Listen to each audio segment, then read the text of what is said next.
Hi everyone, कैसे हैं आप लोग। उम्मीद है बहुत अच्छे होंगे।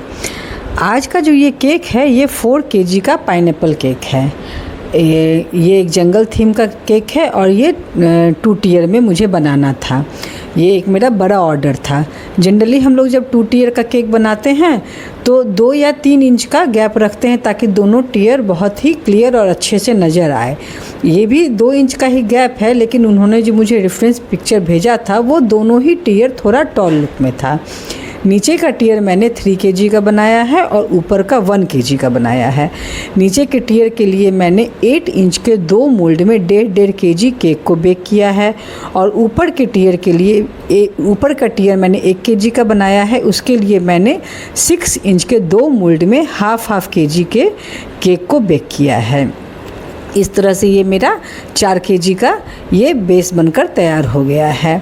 अब देखिए, जनरली 8 इंच के मोल्ड में जो हम लोग 1 kg का केक बनाते हैं तो उसे हम लोग 3 लेयर में कटिंग करते हैं, लेकिन ये 1.5 kg का केक है तो इसे हम 4 लेयर में कटिंग करेंगे। इसीलिए आपको लग रहा होगा ये थोड़ा सा हाइट इसका ज़्यादा, आपको देखने से पता चल रहा होगा कि इसका हाइट थोड़ा सा ज़्यादा है। अब देखिए, ये 4 kg का केक था तो इसके लिए मुझे एक ड्रम बोर्ड की ज़रूरत थी, लेकिन मेरे पास ऐसा संयोग था कि ड्रम बोर्ड नहीं था। तो मैंने 12 इंच का 2 बोर्ड लिया और दोनों बोर्ड को मैंने बहुत ही अच्छे से सेलो टेप से चारों तरफ से पूरा अच्छे से साट दिया ताकि वो पूरा अच्छे से मजबूत हो जाए, क्योंकि बड़ा केक रहता है और अगर आपका बोर्ड पतला है तो हो सकता है कुछ प्रॉब्लम हो जाए। ये जो 12 इंच का बोर्ड है ये बहुत अच्छे क्वालिटी का बोर्ड था, तो दो 12 इंच के बोर्ड को मैंने अच्छे से स्टिक करके अपना एक तरह से समझिए तो जुगाड़ वाला ड्रम बोर्ड मेरा तैयार हो गया। अब देखिए, ये जो 8 इंच के मोल्ड में मैंने इसको बेक किया है, इसको मैं बहुत ही अच्छे से चारों तरफ से निकाल करके और इसे मैं 4 लेयर में कटिंग करूँगी। जनरली 1 kg का केक जब हम 8 इंच के मोल्ड में बनाते हैं तो उसे 3 लेयर में कटिंग करते हैं। ये 1.5 kg का केक है। आप देखिए, इसका लेयर भी मैं थोड़ा सा मोटा ही रखी हूँ। ये देखिए, आपको दिख रहा होगा कि ये लेयर भी थोड़ा मोटा है।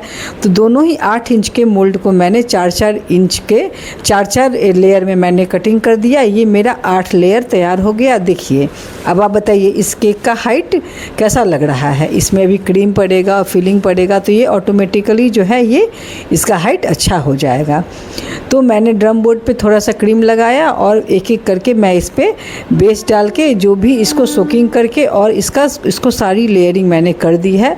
अच्छा, इसे मैं सिंपल वाटर से सोकिंग नहीं की हूँ, इसके पानी में मैं थोड़ा सा पाइनएप्पल क्रश डाल दी हूँ, उससे मैंने सोकिंग की है और बहुत ही कम सोकिंग की है। क्योंकि ये फ्रेश बेक मैंने किया था तो मैंने बहुत ही कम सोकिंग किया है इसका। क्रीम की एक लेयर लगाने के बाद इस पर से पाइनएप्पल क्रश डाल दी हूँ। उस पर से थोड़ा सा मैं इसमें वाइट चॉकलेट डालूँगी, थोड़ा सा मैं टूटी फूटी डालूँगी। चूँकि ये 8 लेयर का है तो हर लेयर में मैं थोड़ा थोड़ा करके ही डालूँगी, नहीं तो बहुत ज़्यादा डालने से फिर इसका जो ओरिजिनल केक का टेस्ट है वो इसमें नहीं आता है। मेरे पास पाइनएप्पल भी था केन वाला, ऊपर के लेयर में मैं वो भी डाली हूँ। बहुत सारा चीज़ इसमें मैं कट करके दिखा रही हूँ, सारा एक एक प्रोसेस दिखाऊँगी तो वीडियो बहुत ही लंबा हो जाएगा, इसीलिए मैं इसे कटिंग करके आपको दिखा रही हूँ कि मैं इसमें पाइनएप्पल क्रश डाल के वाइट चॉकलेट डाली हूँ, टूटी फूटी डाली हूँ। इस तरह से करके मैं 8 लेयर को कंप्लीट करके क्रम कोट करके मैं अच्छे से फ्रिज में सेट होने के लिए रख दी हूँ। क्योंकि इस पर मुझे दूसरी लेयर रखनी थी तो इस केक को बहुत अच्छे से फ्रिज में सेट होना बहुत ज़रूरी था। इसमें मैंने डॉवेल भी डाल दिया था ताकि जब मैं दूसरी लेयर डालूँ तो इसमें कोई प्रॉब्लम नहीं हो। इसका जो नीचे का टियर था वो लाइट ग्रीन कलर का था, तो इसे मैंने क्रीम में हल्का सा ग्रीन कलर डाल के ऊपर से इसे अच्छे से क्रीम से मैं कवर कर दी हूँ। देखिए, इसको मैंने बहुत ज़्यादा स्मूथ नहीं किया है क्योंकि इसमें मुझे बहुत सारे ऊपर में एनिमल लगाने थे, कुछ ग्रास बनाना था, इसलिए इसे बहुत स्मूथ करने की मुझे ज़रूरत नहीं थी। फिर भी मैंने इसे चारों तरफ से अच्छे से स्मूथ कर दिया है और फिर मैंने इस बोर्ड को भी साफ़ कर दिया है और फिर बोर्ड को मैं वाइट क्रीम से थोड़ा सा लगा करके इसके बेस को पूरा वाइट कर दी हूँ ताकि ये कलर और खिल करके और अच्छे से आए। ये देखिए, ये ऊपर का लेयर है, ये ब्लू कलर में मुझे बनाना था।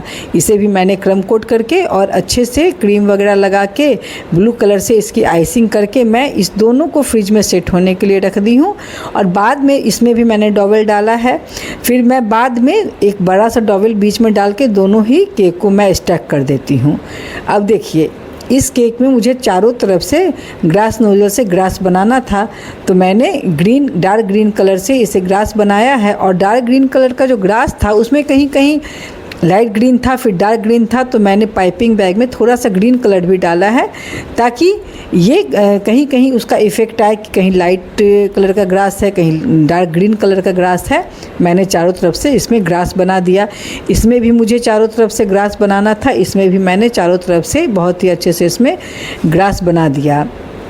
इस केक को मैं जो असेंबल की हूँ वो मैं वीडियो नहीं शूट कर पाई हूँ, इसलिए मैं नहीं आपको दिखा पाई हूँ। बहुत ही अच्छे से मैंने इस केक को नीचे वाले टेयर पे डाल के बड़े वाले डॉवल से उसे स्टैक कर दिया था। अब देखिए ये है केक का फाइनल लुक। इसमें नीचे जो भी एनिमल है वो सब वो प्लास्टिक के जो एनिमल आते हैं बड़े साइज वाले मैंने एनिमल इसमें लगाया है। कुछ पेपर टॉपर भी मैंने लगाया है, फिर गोल्डन बल्ब लगाया है मैंने इसमें, फिर कुछ आर्टिफिशियल फूल थे, आर्टिफिशियल ग्रास था मेरे पास, वो सब भी मैंने लगाया है। फिर स्टार नोज़ल से थोड़ा थोड़ा चारों तरफ से ग्रीन कलर से मैंने स्टार भी डाल दिया है। आपको दिख रहा होगा कि साइड में जो एक ब्राउन कलर का वॉल होता है वो भी मैंने लगाया है। इसका मैं वीडियो नहीं बना पाई हूँ, इसके लिए सॉरी, क्योंकि मेरा कैमरा उस वक्त ठीक से सेट नहीं हो पा रहा था। इसके साथ मैंने 6 पीस कप केक भी कॉम्प्लीमेंट्री में दिया है। अब बताइएगा आपको ये केक कैसा लगा। अगर आपको ये पसंद आए तो प्लीज़ मेरे चैनल को लाइक कीजिए, सब्सक्राइब कीजिए और शेयर कीजिए। Thank you. आपको ये